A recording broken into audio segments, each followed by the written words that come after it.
everybody, it's Nick Leighton. And I'm Leah Bonnema. And we're in New York today, and we had so many great questions from you guys. Oh, that's a good one. Thank you. And these questions are from the wilderness, obviously. So let's just get right down to it. The first question, oh my goodness. Divisive. I am ready for some email.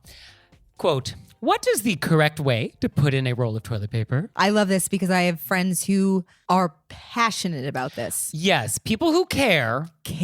And they typically have the same answer. Oh, really? I think so. I've had people come in on either side. Really? Okay. Well, and by either side, I mean either side of the roll. So what is the quote unquote correct answer? Oh, I have no idea. Oh, come now. It must be over the top. Well, why must it be? Because why would you put it under the bottom? Right? I mean, that's insane. So Ann Landers asked this question in her column in the 80s, and apparently it was the most controversial. She got more than 15,000 responses. Oh, apparently. wow. That's a lot of letters. It is. And so... Because if people had to write the letters then, they weren't emailing it. And I think she first said that you go under and then got a lot of mail. And then she said go over and then got a lot of mail. So people have a lot of thoughts. So I believe that the correct way is that it goes over the top and down the front. That just seems like it just seems to me like that's sort of the way that it goes. Well, there are as many people who say that doesn't go that way. I mean, it's just sort of like a waterfall. Yes. Over the top and down. So, however, if you've got the toilet paper onto the roll, great job. Okay. We're just happy you have toilet paper. Yeah. Nicely done. I don't personally this is not my thing. I do have friends that this is their thing. Like they've had couple arguments that have been heated over this. Well, before you get married, I think you need to establish how we feel about this topic. Yeah. This is one of those like, how do we feel about money? How do we feel about children? How do we feel about the toilet paper? Yes. And I personally think that if you have a toilet paper thing, you can say, I really need the toilet paper to be over the top or under the bottom. And then I think it's almost fair to say, I recognize that this is my thing. Yes. Please do it for me. Oh, I recognize this is my thing. I have been in other people's homes and I've switched it. No, you haven't. Yes. Yes. Because it's obviously incorrect. Because I think nobody is putting it the other way because they believe in their heart of hearts that it's the correct way to do it. Well, obviously, some people have. If people wrote into that woman. Yeah, I think most people agree with me. And if they do it the other way. Nick will come to your house and switch your toilet paper. I'll do it. I'm not ashamed. I think people who do it the other way, I think, don't have a strong preference. I don't think anybody has you're just not paying attention. Right. Nobody has a strong preference for doing it the other way.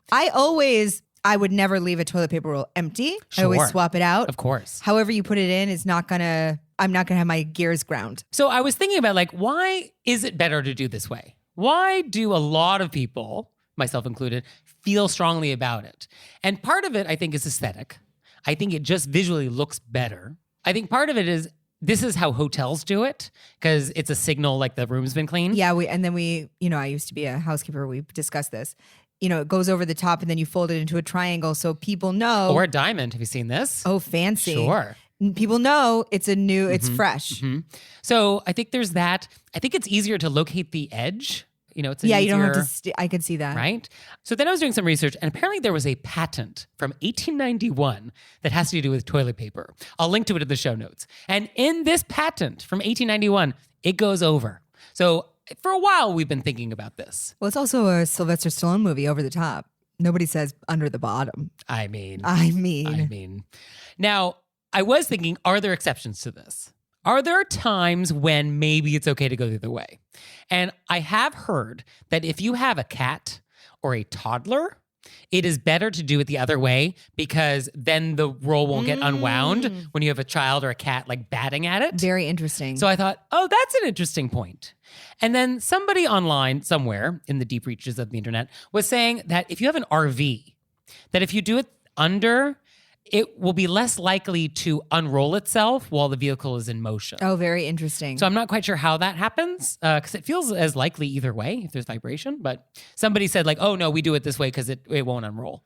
So I thought, oh, that's interesting. There are also a few, I've performed in so many venues. There are a few venues that have a very hard, like a metal. Yes. And then it has to go under because if you There's put no it other over, way. it rips it. Yeah. So obviously a few. There's a few. But Nick will still try to flip your toilet paper. I'll do it. And you'll never know. But if you have strong feelings about this out there, I would like to hear what your strong feelings are and why you have them. Yes, this would be a great poll. And I am happy to, I won't be corrected because I will continue living my life this way. But I would be very interested to hear like people who go under or people who go over, like why do you feel strongly about this? Like what is it about it that gives you such passion? And let me know. So, Oh, and there's still now I see more and more that people have like the steak and then they're just putting the rolls on top of each other on like a up. It's almost like a... Yeah, it's like a paper towel on the counter kind of thing. Yes. So if that's the case, then the question is, should you pull it from the right or the left? Oh my goodness. And I think you would pull it from the right side. I think it would depend on what... Is it facing a wall? Is it a corner of it in a wall? I would really feel like that. I mean, I think my orientation towards it, I would want to grab it with my right hand because I'm right-handed. Therefore, I would want it to unspool around I'm clockwise. left-handed. So you would maybe want it counterclockwise. I think it would depend on where in relationship in the room to me it No. is. I mean, if it's behind you, I have to get up, walk over. It's chaos. I mean, I think it's the orientation to your body, not in Right. the room. No, but that's what I mean. Is it over on my left? Is it over on my right? Where is this spool Okay. resting? Where is the resting place? I mean, we all want to We've know. really opened up a whole new world here. Okay, so that's toilet paper. Those are our thoughts. Our next question is, quote, a friend of mine, formerly my ride or die of 30 years, well, we had a falling out a few years ago, and we have slowly been in touch here and there beginning early last year. We had our first face-to-face last autumn, and since then, just some likes on Instagram and a few business emails since we work in the same industry. I just received an invite to her birthday party this summer, and it's for a major birthday. The events will be held in an exclusive, small, discreet summer destination spot where they own a home and have summered since they were a toddler. Their family will all be there, and I know them too. The times I've gone to this particular place, I've stayed in their home, which would not be an option even if we were on super close terms, because at this particular time of year, they have extended family staying in the guest rooms. I would also have to secure housing and fly in there as I have a full-time job and can't take a leisurely road trip, ferry, sailboat to get there. Finding a reasonably priced room or inn or even an Airbnb is impossible. There are none. And you have precious bed and breakfasts that are ridiculously priced. The party is a full 2 days and a night. I'm wondering if this was an obligatory invite, as I am by far the most financially challenged person in their circle. I feel like they invited me as a preemptive strike, so their hands are clean and can say, well, I did invite them, knowing I could not financially swing it. What say you?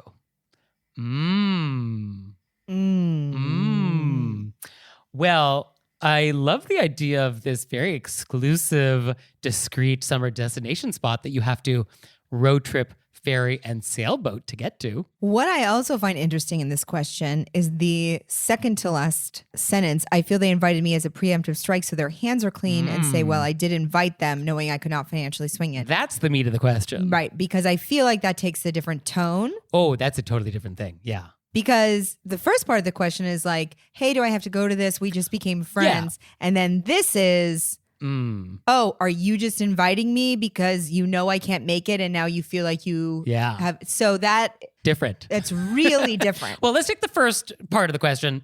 Do you have to go to something that you're invited to? Especially if it's, you know, as a comic, my money is different at different times. And so a lot of times people are like, do you want to do this thing? And it's not a good time. I just can't. Yeah. And I will just be open about that. I'll be like, I can't do that right now. Thank you so much for the invite. Yeah. And when you're declining an invitation, you don't have to give a reason. Thank you so much for the invitation. Unfortunately, I can't make it. I hope it's a great birthday. Yeah. That's fine. That's enough. Don't make excuses. Don't give explanations. Just leave it there. And an invitation is not a subpoena. You do not have to go to things you're invited to. Yeah. I do think people sometimes feel bad because they're like, oh, I can't afford it right now. Do I have to? Nope. You just can't go. No. Don't worry about it. Now, the second part of The this. second part of the question. Which is the more interesting part. I mean, yes, I think it is very possible that this was a invitation knowing you weren't going to attend. It's possible. My question is, I got the idea that you didn't want to go up top. Yes. And then when this sentence came in, I almost feel like you wanted to go. Well, just to be like, oh, did you think you could count me out? Well, did you get that from that? She doesn't want to go, but she doesn't want to not be invited. And what she's saying is like, I'm not really invited to this thing. But we don't we never know for sure other people's intentions. Sometimes we know for sure. I mean, in this situation. In this situation, we do not have enough information. And I did read this very nice quote that I've been trying to put into my life, which was always assume the positive and see what happens from there. Yes, you do want to assume people are not being malicious. And I obviously was reading that quote because that's not what I do.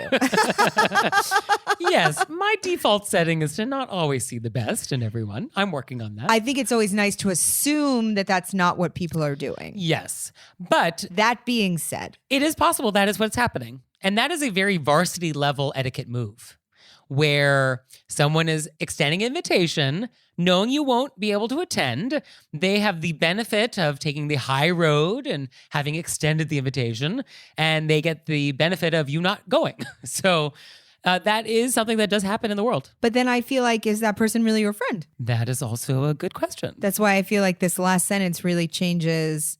Like, if you think they're inviting you because they know you can't make it, then what do we do with that? Yeah, then that's. But then I guess the question is there a way to clarify that? Not really. No, because you would have, the only way to clarify it would be to say, hey, do you really want me there? The only way to clarify it would be like, oh, haha, you're inviting me knowing I can't make it. You silly goose. That's the worst. But I mean, that's there's no other way to do that. Yeah. Yeah, I mean, I guess unless you were to say, oh, I'd love to come. Can I stay at your house? Sure. Although you cannot invite yourself. No, that's what I'm saying. There's no way to do this. Yeah. I mean, I think, let's say you've made the decision you're not going, regardless. Like, you can't swing it financially. So that decision has been made. So the outcome here is that you will not be attending. So then I guess the question for your future relationship is just, do we have a relationship? Are we acquaintances or are we friends? And so I guess there's an opportunity to reach out to her and be like, hey, would love to have drinks with you. Let's catch up. And if that's sort of declined or demurred, well, then you know. But I also think that maybe our letter writer doesn't think of them as a good friend, because if you think that they're doing that, then in your heart, you don't think they're a good friend anymore. Yeah, you should trust your judgment, maybe. Yeah. Or your intuition. You say, I feel, like you already feel that. Yeah. That's really what your intuition is telling you. And if that's what you really feel about this friendship, then I think this is a time to reassess how much you put into it. Yeah. And I guess the question is this an etiquette crime to invite someone knowing that they're not going to be able to attend? I don't know. I feel like it's done. I think a lot of people have destination weddings and they invite extended family that they feel like they're supposed to invite, knowing that people can't go to the top of a volcano. Right. But it was polite to invite them. Yes.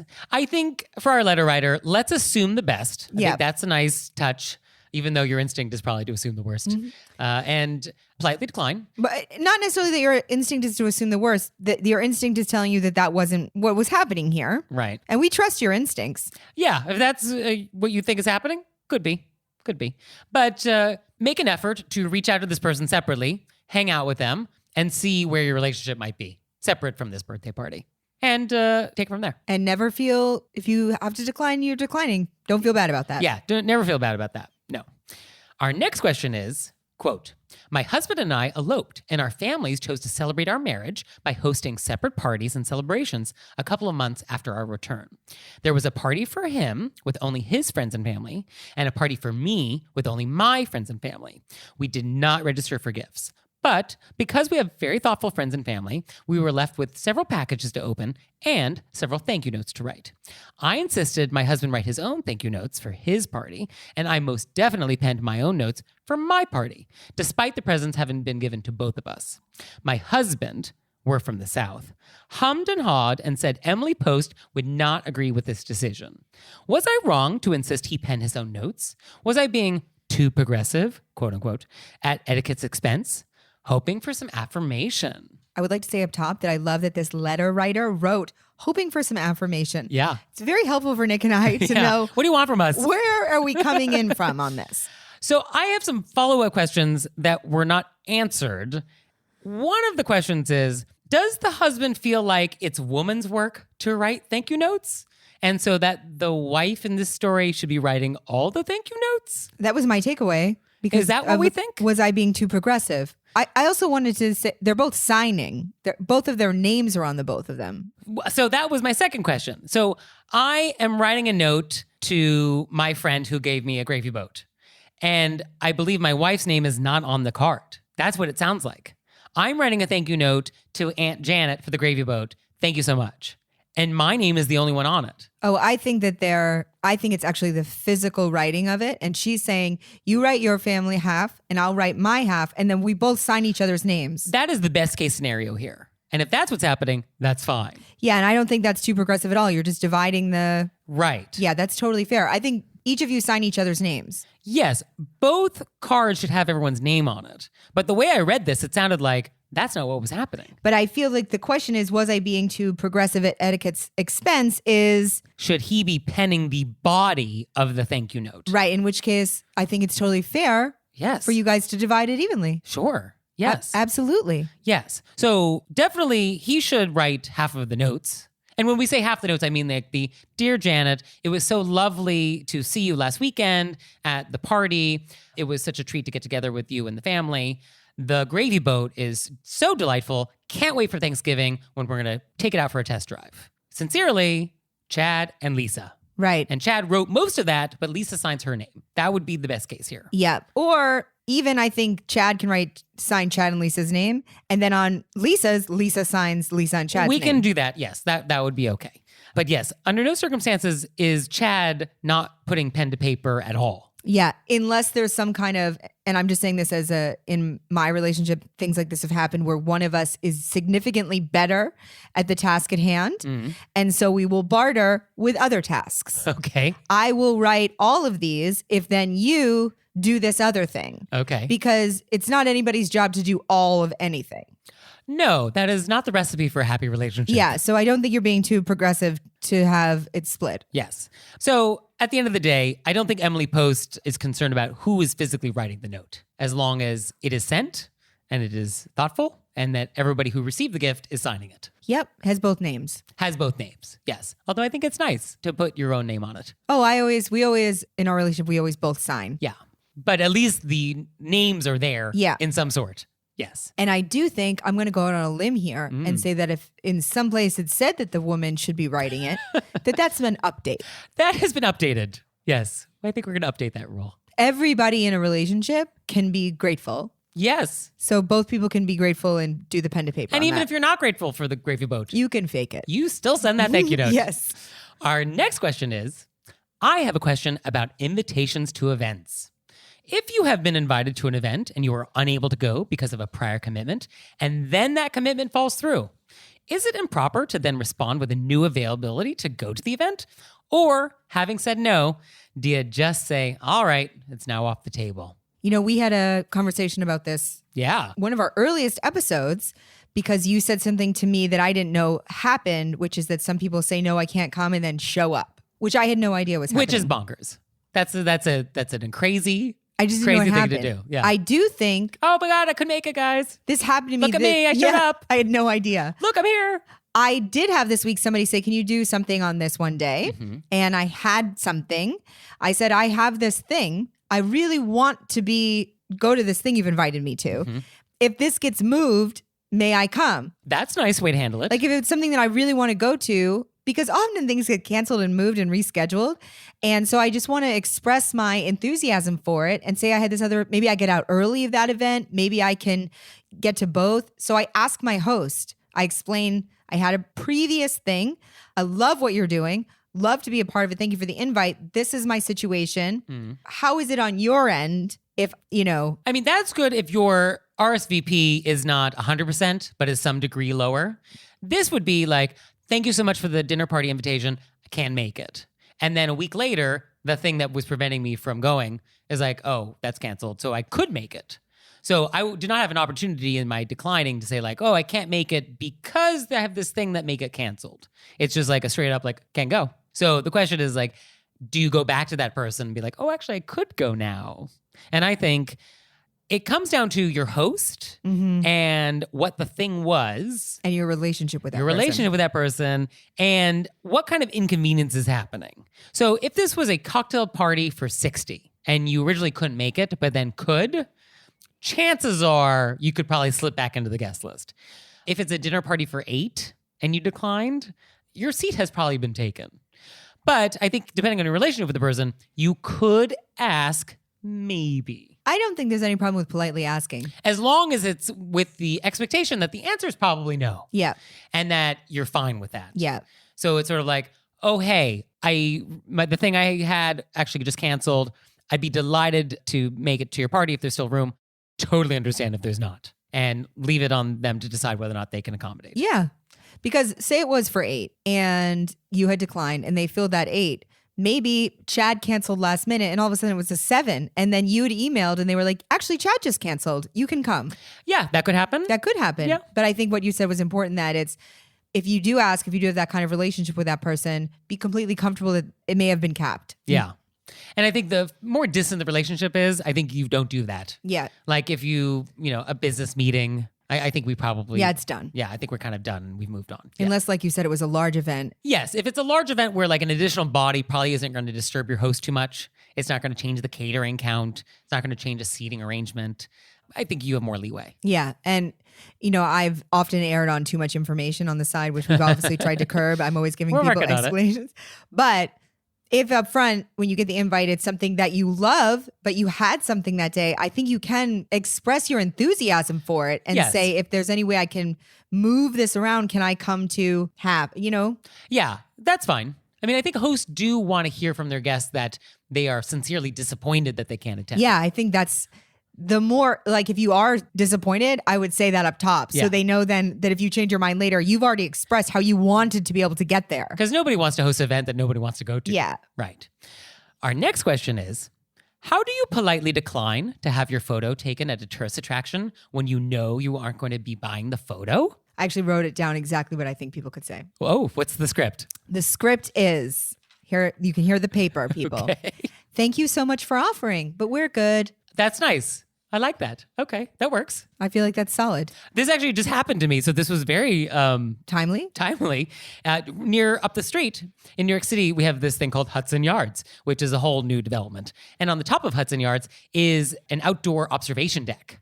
And I guess their claim to fame, it's the highest outdoor observation deck in North America. Oh. So not sure who else is in that running, but it's higher than like the Empire State Building, and it's outdoors. And so you can be very high up and see New York City.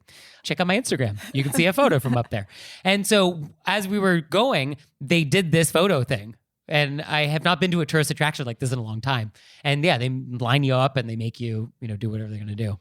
And they make it super awkward. Yeah, it's awkward. They do it at a lot of theme parks. Oh, sure. So I think that's why it's great to always have a standard sentence ready. Thank you so much, but we're good. Yeah, so do that. I use that for actually a lot of situations. Thank you so much, I'm good. Yeah, solicitation on the street, samples in a supermarket. Yep, thank you so much, I'm good. Yeah, so everybody should practice that. Our next question is it rude to have inside jokes on Venmo? I don't know why, but seeing them always gives me a serious case of FOMO. I love this because I actually think that that's exactly what it was designed for. I mean, why else would you be able to see other people's financial interactions? So a few definitions for our international listeners. Venmo is an electronic payment system. So instead of like giving someone cash or doing a wire transfer, you can use this app and you can transfer money between person to person. Mm-hmm. So that's Venmo. And FOMO, in case we need to explain it, that is the fear of missing out. Right. So I looked into this, and apparently, according to Venmo themselves, they say that the average Venmo user checks the app 2 to 3 times a week, not for payments, but just to check up on what their friends and family are up to. Really? Isn't that shocking? I don't scroll. It would never occur to me to check in what my friends and family are sending payments for. Yeah, but I do think people feel this way. They see that and like, what did you guys do? Because when you go to the app, you'll see whatever the last transactions were of your friends. Right. I'm just going there to send whoever money or whatever. And then you always see that. And then immediately I think the next question is, oh, they did that thing. Yeah, like, oh, I wonder why they had drinks. But I think is it rude to have inside jokes? I just think that's what's happening on there. Yeah. Like people do little emojis and It's all emoji. I don't think people use words. Oh, no, I have friends that like write, obviously not what the money was for. You know what I mean? And I just sort of am like, I don't think about it. Yeah, I don't give it too much thought, but I can see how people would feel like this makes them feel bad. Oh, I absolutely understand why it would make people all feel those like brunches they weren't invited to. That's why I think it's good just to not look at it. You shouldn't look at it. But I think broadening this out, thinking about this through the lens of etiquette, it is rude to be talking about events in public with people who were not invited to those events. It's like talking about your wedding in the office to coworkers who were not invited. Yeah, but I mean, if you're putting your wedding posters on Facebook, that's exactly what you're doing. Right. And a lot of people would say, like, that's not always fine. Yeah, but that's exactly what it was designed for. Yeah, it's true. But like all the birthday I'm neither parties, agreeing or disagreeing. I'm saying that that's what happens on these apps. Yeah. So on some level, like the same idea of like, oh, let's not make people feel bad about events that they were not invited to. Venmo makes that very easy. Yeah. I mean, I've definitely felt bad that I wasn't invited to things that I saw on Instagram. Sure. I know why the pictures were posted. You know, I get why they did it. So it's like, I think there's no real answer here. Yes, I understand why you feel bad. Yeah. But I think that that's what happens on these apps. Yes. So it's a part of not looking. Not looking or just trying to get to a good place that you will not be invited to everything. Yep. Like not being invited to stuff is part about being an adult. Yep. People don't have to invite you. And that's how the world is. I often try to think, it's so nice that they did that. Oh, how nice that they had a birthday party with all these other people I know. And No, wasn't I don't even do it in a invited. sarcastic way. I'm just like, how nice. Yeah, how And nice then they I got just try to together. keep it in that thought bubble. Yeah. So I don't, you know what I mean? That's great. I'm glad they got out. Yay. But I do think everybody should just turn their Venmo stuff to private. I don't have my stuff set to public. I don't need other people knowing. Oh, I don't either. Everybody just turn it to private. I think some people really want other people to know Yeah. I'm doing stuff. Yeah. And then it's just like, okay. Yeah. Well, I guess we have our own inside jokes, right? I mean, Do we? are they inside or guess we not. always spell them out for everybody? We do. Actually, yeah, maybe they're not And they so were like, inside. this is where this came from, and then how. I think our whole inside group is that we want everybody in. and We want feel everybody part. included. Yeah. So you can be included. Just send us some questions. Really quick. Yeah. I know we're going backwards really quick, but I often think that people aren't intentionally trying to make other people feel bad. Most of the time, no. They're just celebrating and trying to have, you know, we often see, and this is brought up a lot because I think that social media has made people feel left out. Yes. We are seeing people at the happiest moments that they're trying to betray. It is an edited version of our best selves. So Yes. they were just trying to celebrate for a moment. And, you know, I always remind myself, I wish everybody well. Yeah. And remember that Venmo was the highlight of their day. It was not the low light of their day, whatever they're posting about. And like everyone's lives is obviously not always the highs. Because I do think that it's a bigger topic, but that social media has made people feel this way. Yes, this is a very big topic. Maybe a and deep dive. It's probably a deep dive, yeah. So we'll deep dive into this more later. But if you want me to send you emojis on Venmo, I will. Does that mean I have to send you money? I mean, that probably won't come through, but I will send you emojis. Okay. Well, you can send us emojis or questions, and we'll take them anytime, anyway. You can actually happy to Venmo us your questions. Yes. We'll take that. We'll take that. So visit our website, wereyourbaisedbywolves.com, and check out our Patreon. You can become a member and support our show. And we'll talk to you later. Bye. Bye.